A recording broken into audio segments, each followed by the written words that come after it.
যে মানুষ একদিন একটি জিন সাপকে বাঁচালো, তিনি কি একদিন ছেলের মৃত্যুর জন্য সেই জিন সাপের দ্বারে কাঁদতে যাবে? ভয়, বিশ্বাস, দয়া আর প্রতিশোধের মাঝখানে জন্ম নেয় এক অবিশ্বাস্য বন্ধুত্ব। একটি সিদ্ধান্ত, একটি দয়া, যা বদলে দিয়েছিল একটি জীবন। এই গল্প আপনাকে থমকে দেবে। চলুন শুনে নেই সেই গল্পটি। অনেক বছর আগের কথা। এক পাহাড় ঘেরা সবুজ গ্রামে বসবাস করত এক গরিব কিন্তু সৎ কাঠুরে। তার নাম ছিল রুহুল আমিন। প্রতিদিন ভোর না হতেই তিনি কুয়াশা ভেদ করে কাঁধে কোড়াল নিয়ে পাড়ি জমাতেন গভীর বনে। গ্রামে তার পরিচয় ছিল সৎ, কিন্তু তিনি ছিলেন গরিব। তার স্ত্রী মারা গিয়েছিল বহু আগেই।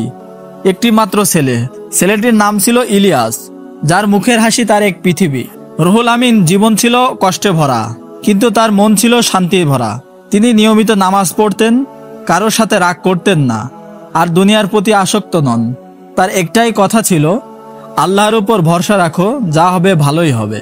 একদিন কাঠ কাটতে কাটতে রুহুল আমিন হঠাৎ জঙ্গলে এক প্রান্তে কাঁদতে কাঁদতে গলা শুকিয়ে যাওয়া এক অদ্ভুত শব্দ শুনলেন।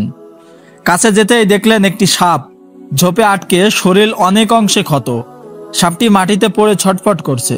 প্রথমে ভয় পেয়ে পিছু হাঁটলেন, কিন্তু তার চোখে পড়ল সাপটির চোখে জল, যেন এক আশাহীন প্রাণী আকুতি। একটা প্রাণ দোষ না করেও কষ্ট পাবে, আমি কি কিছু করতে পারি না? এই ভেবে তিনি ধীরে ধীরে কাছে গেলেন, ঝাঁঝানো লতা এবং ফাঁদমুক্ত সমাধান কাটলেন। তার হাত কেটে গেল, কিন্তু তবুও সে সাপটি ছেড়ে দিল না। সাপটি ধীরে ধীরে মাথা তুলল, একবার চেয়ে রইল রুহুল আমিনের চোখের দিকে। তখন সাপটি বলল, তুমি ভয় না পেয়ে আমার জীবন বাঁচালে। আমি একজন সাধারণ সাপ নই, আমি একজন জিন সাপ। আজ থেকে তুমি আমার বন্ধু। আমি ঋণী তোমার কাছে। যদি কোনোদিন বিপদে পড়ো আমাকে ডাকো। কাঠুরে অবাক, হয়তো স্বপ্ন দেখছে, হয়তো অলৌকিক ঘটনা, কিন্তু ঘটনা ছিল সত্য। রুহুল আমিন সেদিন সন্ধ্যায় ফিরে এসে ছেলেকে বুকে জড়িয়ে ধরেন। কিছু বললেন না। তিনি তার হৃদয়ের এক প্রশান্তি, এক ভয় এবং এক কৌতূহল। এরপর কেটে যায় 3 বছর। ইলিয়াস বড় হয়, 10 বছর হয়। বাবার মধ্যে এক অসাধারণ বন্ধুত্ব তৈরি হয়। কিন্তু হঠাৎ একদিন অন্ধকার নেমে আসে। রুহুল আমিন তখন জঙ্গলে ছিলেন। হঠাৎ শুনেন গ্রাম থেকে একজন দৌড়ে আসছে।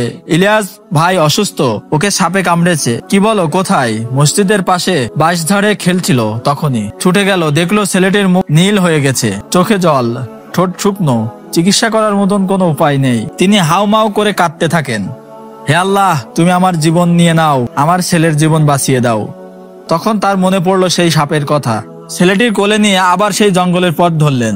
গিয়ে সেই পুরনো গাছের নিচে দাঁড়িয়ে ডাকতে লাগলেন, ওহে আমার বন্ধু, তুমি একদিন বলেছিলে তোমাকে ডাকতে।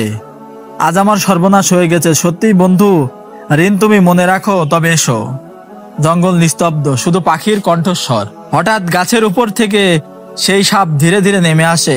এখান থেকে বড়, চোখ দীপ্ত, কণ্ঠ ভারী, গম্ভীরতা। তোমার ঋণ আমি ভুলিনি বন্ধু, এই ছেলেটিকে বেঁচে যাবে ইনশাআল্লাহ। সাপটি আস্তে আস্তে করে ছেলেটির কানে ফু দিয়ে বিষ টেনে নিয়ে এলো। তারপর বলল, ঋণ শোধ হলো, আজ থেকে তুমি আমার একজন মুক্ত মানুষ। আমার কাজ শেষ। সাপটি চোখের পলকে মিলিয়ে যায় জঙ্গলে।